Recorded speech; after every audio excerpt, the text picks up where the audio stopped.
Good morning, students. Today's topic for economics class 12th. बेटा आज हम डिस्कस करेंगे मैक्रो इकोनॉमिक्स के बारे में।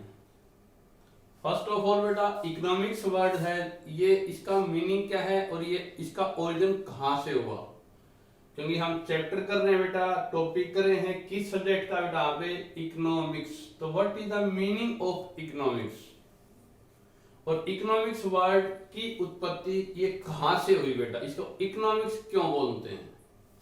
Economics word taken from two words oikos and nemeins. Economics word दो वर्ड से लिया गया बेटा, लैटिन वर्ड है ओइकोस एंड नीमेंस। इसको इंग्लिश में क्या बोलते हैं बेटा, ओइकोस को हाउस होल्ड और nemeins means management. Household management is equal to economics.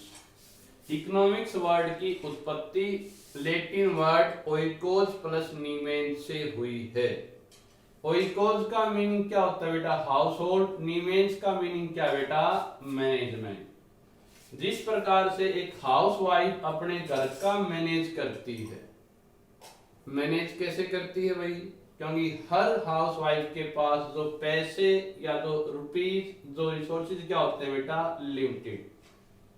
हर व्यक्ति चाहे जिंदल हो, चाहे टाटा हो, चाहे बिरला हो, कोई भी हो, उसके रिसोर्सेज क्या बेटा, लिमिटेड है। डिफरेंस क्या है, हम गरीब हैं तो हमारे पास थोड़े हैं और अमीर हैं तो उनके पास ज्यादा, लेकिन है तो लिमिट में। हर व्यक्ति के पास पैसा क्या बेटा, लिमिटेड। और हर ह्यूमन बीइंग की वांट्स क्या होती है बेटा, अनलिमिटेड। भाई पैसे थोड़े हैं लेकिन इच्छाएं बहुत सारी हैं। तो अब प्रॉब्लम खड़ी होगी कि किन इच्छाओं को हम पहले फुलफिल करें। हम एग्जांपल लेते हैं बेटा, जैसे हमारे पापा ने हमारी मम्मी को ये कहा भी ये पकड़ो 15,000, इस पे आपने पूरे महीने का खर्च मैनेज करना है, रसोई का, किचन का। तो उसके पास रुपए क्या बेटा, यहाँ पे लिमिटेड रिसोर्सेज हैं, लेकिन हमारी हाउसवाइफ मदर्स की इच्छाएं क्या होती है बेटा, अनलिमिटेड। कभी हम कहेंगे आइसक्रीम लेके आओ, कभी कहेंगे हलवा बनाओ, कभी कहेंगे पनीर की सब्जी बनाओ, कभी कुछ कहेंगे, कभी कुछ, क्योंकि हर ह्यूमन बीइंग की वांट्स क्या होती हैं, अनलिमिटेड। लेकिन रुपए तो क्या बेटा, लिमिटेड। तो अब वो गृहिणी वहां पे प्रॉब्लम खड़ी होगी कि किस किस पे बच्चे की इच्छाएं फुलफिल करें। तो जो मोस्ट इंपोर्टेंट वांट्स हैं उसको पहले पूरी कर देंगे, बाकी को छोड़ दिया जाएगा। तो उसने वहां पे किन किन इच्छाओं को फुलफिल करेंगे तो वो सिलेक्शन करेंगे बेटा। तो इकोनॉमिक्स में हम सिलेक्शन रिलेटेड प्रॉब्लम का सॉल्यूशन करते हैं। इसको हाउस होल्ड मैनेजमेंट, जैसे क्योंकि हाउस होल्ड यानी हाउस वाइफ बेटा लिमिटेड रिसोर्सेज से अपने घर का मैनेज करती है, डिफरेंट गुड्स का सिलेक्शन करके। तो जहां पे मैनेजमेंट पे आए किसका बेटा, मनी का, वो सारी स्टडी किस में करते हैं बेटा, इकोनॉमिक्स में। तो इकोनॉमिक्स का मीनिंग क्या हुआ बेटा, economics is art and science. Economics art भी होती है क्योंकि इसमें प्रैक्टिकल यूज होता है नॉलेज का, और साइंस भी होती है क्योंकि इससे सर्टेन रूल एंड रेगुलेशन होते हैं। तो economics is the art and science where we study selection related problem.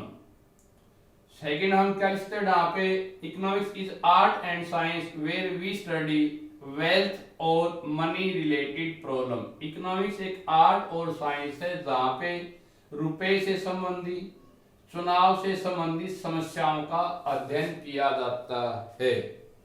तो फर्स्ट ऑफ ऑल बेटा इकोनॉमिक्स वर्ड कहां से आया है, लैटिन वर्ड ओइकोस और नीमेंस। इकोनॉमिक्स की डेफिनेशन क्या होगी बेटा, economics is art and science where we study money related problem, जहां पे रुपए से संबंधित समस्याओं का अध्ययन किया जाए, उसको हम क्या बोलते हैं बेटा, इकोनॉमिक्स बोलते हैं। अब इकोनॉमिक्स कितने टाइप्स की बेटा, इकोनॉमिक्स के टू टाइप्स है बेटा। फर्स्ट कौन सी बेटा, यहाँ पे माइक्रो, और सेकंड कौन सी बेटा, यहाँ पे मैक्रो बेटा। इकोनॉमिक्स की two parts, micro and macro. Micro आपने प्रश्न में स्टडी कर ली। माइक्रो का मीनिंग क्या होता है बेटा, स्मॉल, और मैक्रो का मीनिंग क्या होता है, लार्ज। जहां पे किसी एक इंडिविजुअल या किसी एक अकेले व्यक्ति की वेल्थ रिलेटेड प्रॉब्लम का सॉल्यूशन या स्टडी करते हैं, उसको हम क्या बोलते हैं बेटा, माइक्रो इकोनॉमिक्स। माइक्रो पे हम स्मॉल लेवल पे किसी एक सिंगल पर्सन की वेल्थ रिलेटेड प्रॉब्लम की स्टडी करते हैं। जबकि मैक्रो का मीनिंग क्या है बेटा, लार्ज, जहां पे पूरी होल इकोनॉमी की, जहां पे बड़े लेवल पे वेल्थ रिलेटेड प्रॉब्लम की स्टडी की जाती हो, उसको हम क्या बोलते हैं बेटा, मैक्रो इकोनॉमिक्स। इकोनॉमिक्स वर्ड की ओरिजिन कहां से हुआ, इकोनॉमिक्स का मीनिंग क्या है, इकोनॉमिक्स के टाइप्स कितने हैं, माइक्रो एंड मैक्रो। हमारा प्लस 2 में टॉपिक क्या जहां पे मैक्रो इकोनॉमिक्स, जहां पे पूरी होल इकोनॉमी की वेल्थ रिलेटेड प्रॉब्लम की हम स्टडी करेंगे बेटा, तो उसको हम क्या बोलते हैं, मैक्रो इकोनॉमिक्स। ये तो हमने क्या बेटा, meaning of economics and types of economics. अब हम स्टार्ट करते हैं बेटा मैक्रो इकोनॉमिक्स के चैप्टर के। बेटा चैप्टर का नाम है बेटा कुछ बेसिक कॉन्सेप्ट।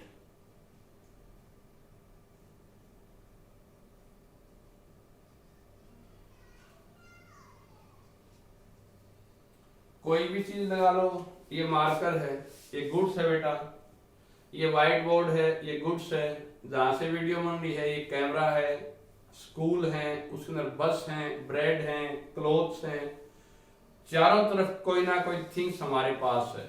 कुछ भी देखोगे आपके घर पे डबल बेड है, चेयर है, चिन्नी है, टीवी है, फ्रिज है, ये सारी क्या बेटा, गुड्स हैं। तो आज हम टॉपिक करेंगे टाइप्स ऑफ गुड्स। गुड्स कितने प्रकार की होती हैं। मैं एग्जांपल लेता हूं बेटा एक कार का।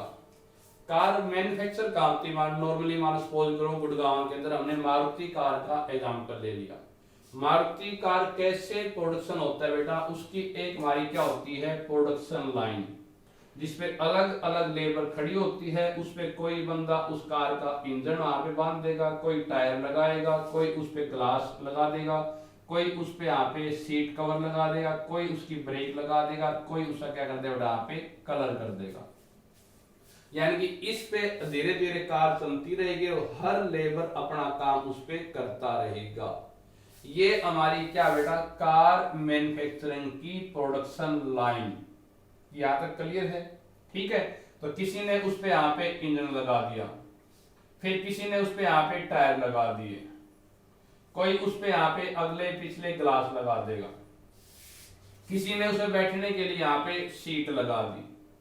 अब यहां तक मान लो कोई भी कार का प्रोडक्शन हुआ है, यानी कि ये ऐसी गुड्स है जिसने अभी तक प्रोडक्शन लाइन को क्रॉस नहीं किया है। अभी उस पे ब्रेक लगनी और उसका कलर होना पेंडिंग है, मतलब कि उसमें कुछ वैल्यू ऐड करनी अभी बाकी है। तो ये सभी यहाँ तक की जो गुड्स कहलाएगी, इसको हम कौन सी गुड्स बोलेंगे बेटा, इंटरमीडिएट गुड्स। इंटरमीडिएट गुड्स क्या कौन सी होती है बेटा, those goods who not cross the production line. ऐसी कोई भी गुड्स जिसने अभी प्रोडक्शन लाइन को क्रॉस नहीं किया है, यानी कि रॉ मटेरियल जिसमें अभी वो चीज बन के तैयार नहीं हुई है, फिनिश गुड्स नहीं है बेटा, उस पे अभी कुछ वैल्यू ऐड होना है, उस पे कुछ काम होना अभी बाकी है, ठीक है। तो इंटरमीडिएट गुड्स कौन सी होती है, those goods who not cross production line, जिसने प्रोडक्शन लाइन को क्रॉस नहीं किया, उससे अभी पहले ही है। और ये अभी गुड्स क्या होती है बेटा, अभी नॉट रेडी टू यूज, ये गुड्स यूज करने के लिए रेडी नहीं होती।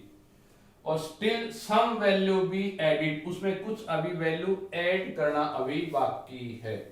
शर्ट लगा लो, कपड़ा लेके आए हम, कपड़े को हम पहले क्या करेंगे बेटा, यहाँ पे कटिंग करेंगे, कटिंग करेंगे हम क्या करेंगे, यहाँ पे स्टिचिंग करेंगे, स्टिचिंग करके हम क्या करेंगे, यहाँ पे आयरन यानी कि प्रेस करेंगे बेटा। हमने कपड़े की कटिंग कर दी, स्टिच कर दिया, लेकिन अभी अब तक उस पर प्रेस होना पेंडिंग है। तो ये जो गुड्स कौन सी कहलाएंगे बेटा, intermediate goods. Those goods who not cross the production line, not ready to use और not some value will be added, यानी ऐसी कोई भी गुड्स जिसने अभी प्रोडक्शन लाइन को क्रॉस नहीं किया है, उसमें अभी कुछ काम होना बाकी है। और वो यूज करने के लिए रेडी नहीं होती। तो ये सारी गुड्स कौन सी कहलाएंगे बेटा? इंटरमीडिएट गुड्स कहलाएंगे। फिर उसने प्रोडक्शन लाइन पार कर ली, सारा उस पे ब्रेक वगैरह, कलर वगैरह, कपड़े एग्जांपल ले लो, कटिंग होगी, स्टिचिंग होगी, आयरन प्रेस होगी बेटा। अब वो कपड़ा बना के टेलर ने सील के टांग दिया, तैयार कर दिया। तो जब सारा काम फिनिश हो चुका तो वो गुड्स हमारी कौन सी कहलाएगी? इंटरमीडिएट गुड्स या फाइनल गुड्स बेटा, फाइनल गुड्स। तो आज हमारा टॉपिक है गुड्स का। तो गुड्स दो टाइप की होती हैं, एक कौन सी होती है? Intermediate goods. सेकंड गुड्स हमारी कौन सी होती है बेटा? यहाँ पे फाइनल गुड्स। फाइनल गुड्स का आप मीनिंग क्या लिखोगे? Those goods who cross the production line, जिसने प्रोडक्शन लाइन को क्रॉस कर लिया हो, और जो गुड्स यूज करने के लिए रेडी हो, और अब उसमें कोई भी वैल्यू ऐड करना पेंडिंग या बाकी नहीं है। तो ऐसी कोई भी गुड्स जो प्रोडक्शन लाइन के अंदर हो, जिसमें अभी कुछ वर्क पेंडिंग हो, यूज करने के लिए रेडी ना हो, और उसमें कुछ वैल्यू अभी ऐड करना बाकी हो, वो सारी गुड्स क्या कहलाएंगे बेटा? Intermediate goods. अब उस पे सारा काम फिनिश हो चुका, प्रोडक्शन लाइन क्रॉस कर ली, बन के तैयार हो चुकी, यूज करने के लिए रेडी है, उसमें कोई वैल्यू अभी और ऐड नहीं होनी। तो उस गुड्स को हम क्या बोल देंगे बेटा? Final goods. अब जो गुड्स बन के तैयार होगी बेटा, जैसे यही लगा लो कार बेटा, कार का अब एंड यूजर कौन है, उसको यूज कौन करता है? अगर वो यूज हमने की, कंज्यूमर ने, तो वो कहलाएंगी फाइनल कंज्यूमर गुड्स। वही कार किसी यहाँ पे कैब वाले ने या ले ली, यहाँ पे उसकी कोई चीज यूज करने के लिए, कि वो गाड़ी है उसमें यूज करेगा अपने बिजनेस के अंदर, तो वो गुड्स कौन सी कहलाएंगे बेटा? यहाँ पे प्रोड्यूसर गुड्स। सेकंड हम एग्जांपल ले सकते हैं बेटा यहाँ पे सिलाई मशीन का। सिलाई मशीन है बेटा, जबकि बन के तैयार नहीं हुई थी, इंटरमीडिएट गुड्स थी, वही बन के तैयार हो चुकी है, कोई भी यूज करे तो क्या कहलाएगी? Final goods. अब फाइनल गुड्स बेटा कौन यूज करता है? उसके यूज पे डिपेंड करता है। अगर वो यूज करता है कंज्यूमर, तो उसको बोलेंगे फाइनल कंज्यूमर गुड्स। एग्जांपल है सिलाई मशीन बन के तैयार होती है, अगर हम उसको घर पे लेके आए घर पे यूज करने के लिए, तो वो कहलाएगी कंज्यूमर गुड्स। वही सिलाई मशीन टेलर ने कोई प्रोडक्शन करने के लिए यूज की है, तो वो क्या कहलाएगी बेटा? यहाँ पे फाइनल प्रोड्यूसर गुड्स। एग्जांपल ला लो, हम चीनी है, यहाँ पे बटर घी है, ब्रेड है, हम घर पे यूज करने के लिए अगर लेके आते तो वो कहलाएगी final consumer goods. All those goods who is used by the consumer for want satisfaction, कोई भी गुड्स जो कंज्यूमर के द्वारा अपनी वांट्स को फुलफिल करने के लिए यूज की जाती है, उसे बोलते हैं फाइनल कंज्यूमर गुड्स। और ऐसी कोई भी गुड्स जो प्रोड्यूसर के द्वारा कोई गुड्स प्रोडक्शन करने के लिए यूज की जाती है, उसे क्या बोलते हैं बेटा? Final producer goods. जैसे कोई ट्रैक्टर है बेटा, कोई मशीन है बेटा, टेलर लेके आए सिलाई मशीन, वो कहलाएगी फाइनल प्रोड्यूसर गुड्स। मशीन हम लेके आए हैं अपनी वांट्स को पूरा करने के लिए घर के लिए, तो वो कहलाएंगी कंज्यूमर गुड्स। हमने 1 किलो चीनी लेके आए बेटा, घी लेके आए हैं, बटर लेके आए हैं अपने कंज्यूम करने के लिए, तो ये कौन सी गुड्स कहलाएंगी? Consumer goods. कोई फार्मर है या कोई प्रोड्यूसर है, ट्रैक्टर या मशीन लेके आया बेटा किसी गुड्स का प्रोडक्शन करने के लिए, तो वो कहलाएंगी प्रोड्यूसर गुड्स। अब कंज्यूमर ने अपनी गुड्स के ऊपर जो खर्चा किया उसको हम क्या बोलते हैं? Final consumption expenditure. प्रोड्यूसर ने इन गुड्स के परचेज करने पर जो एक्सपेंडिचर किया उसको हम क्या बोलते हैं बेटा? Investment expenditure. तो जो फाइनल गुड्स के ऊपर जो खर्चे करते हैं वो दो टाइप के होते हैं। कंज्यूमर अगर उस पर कोई मनी एक्सपेंड करता है तो उसे बोलते हैं कंजम्पशन एक्सपेंडिचर। कोई प्रोड्यूसर कोई गुड्स प्रोडक्शन करने के लिए उन फाइनल गुड्स के ऊपर जो अगर कोई खर्चा या इन्वेस्टमेंट करता है, मशीन ली, ट्रैक्टर लिया, तो उन पे जो एक्सपेंडिचर होंगे उसको हम क्या बोलते हैं? Investment expenditure. तो एक्सपेंस ऑन फाइनल गुड्स दो टाइप के होते हैं। फर्स्ट कौन सा होता है? Consumption expenditure. सेकंड कौन सा होता है बेटा? Investment expenditure. Clear topic? यहाँ पे हमने टाइप्स ऑफ गुड्स कर रहे हैं। गुड्स के दो टाइप किए हमने यहाँ पे। एक कौन सा बेटा? इंटरमीडिएट गुड्स, ऐसी कोई भी गुड्स जिसने प्रोडक्शन लाइन को क्रॉस नहीं किया है, अभी वो यूज करने के लिए रेडी नहीं है, उस पर कुछ काम पेंडिंग है और अभी उसमें कुछ और वैल्यू ऐड की जाएगी। लेकिन जिसने गुड्स ने प्रोडक्शन लाइन क्रॉस कर ली हो, रेडी टू यूज हो और उसमें अभी और कोई वैल्यू ऐड नहीं करी और वो गुड्स बन के तैयार है, वो गुड्स कंज्यूमर यूज करे तो उसे बोलेंगे फाइनल कंज्यूमर गुड्स। और वही गुड्स अगर कोई प्रोड्यूसर यूज करता है किसी गुड्स के प्रोडक्शन के लिए तो उसे बोलेंगे फाइनल प्रोड्यूसर गुड्स। कंज्यूमर ने अपनी फाइनल गुड्स के ऊपर जो एक्सपेंस किए उसे बोलते हैं फाइनल कंजम्पशन एक्सपेंडिचर। प्रोड्यूसर ने जो प्रोड्यूसर गुड्स पे खर्चा किया उसे क्या बोलते हैं, इन्वेस्टमेंट एक्सपेंडिचर। अब लास्ट टॉपिक हम करते हैं बेटा, difference between intermediate and final goods. Intermediate और फाइनल गुड्स में क्या डिफरेंस है? 3 डिफरेंस तो बेटा ऑलरेडी गिवन है। ऐसी कोई भी goods do not cross the production line, जिसने प्रोडक्शन लाइन को क्रॉस नहीं किया है, और those goods who cross the production line is called final goods. ये गुड्स बेटा अभी यूज करने के लिए रेडी नहीं होती, जबकि फाइनल गुड्स यूज करने के लिए क्या होती है बेटा, तैयार यानी कि रेडी होती है।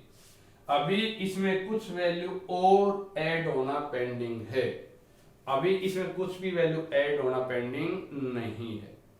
लास्ट वन इज बेटा, इंटरमीडिएट गुड्स के ऊपर हम वो चीज बनाने पर जो जो हम खर्चा करते हैं उसको हम क्या बोलते हैं, इंटरमीडिएट एक्सपेंडिचर। और फाइनल गुड्स के ऊपर जो हम एक्सपेंडिचर करेंगे उसको हम क्या बोलेंगे बेटा, final expenditure. Last one is, जब भी हम देश की नेशनल इनकम कैलकुलेट करेंगे कि पूरे देश में कितने का मैन्युफैक्चरिंग हुई, कितनी चीज बन के तैयार हुई, उनकी मार्केट वैल्यू देश की नेशनल इनकम में ऐड की जाती है। तो नेशनल इनकम कैलकुलेट करते टाइम इंटरमीडिएट गुड्स की वैल्यू हम नहीं लेते, जबकि नेशनल इनकम में केवल फाइनल गुड्स की वैल्यू ऐड की जाती है। तो हम 5 डिफरेंस यहाँ पे कर चुके बेटा, इंटरमीडिएट गुड्स में और फाइनल गुड्स में। इन्होंने प्रोडक्शन लाइन क्रॉस नहीं किया है, फाइनल गुड्स ने प्रोडक्शन लाइन क्रॉस कर ली, इसमें अभी कुछ यहाँ पे काम होना बाकी है। Not ready to use, those goods are ready to use.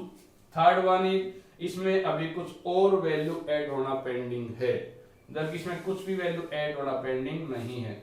Intermediate goods पे जो एक्सपेंडिचर किए उसे बोलेंगे इंटरमीडिएट एक्सपेंडिचर।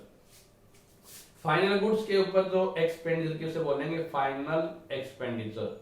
नेशनल इनकम में इंटरमीडिएट गुड्स की वैल्यू ऐड नहीं करते, जबकि नेशनल इनकम कैलकुलेट करते टाइम केवल फाइनल गुड्स की वैल्यू ऐड की जाती है। थैंक यू बेटा।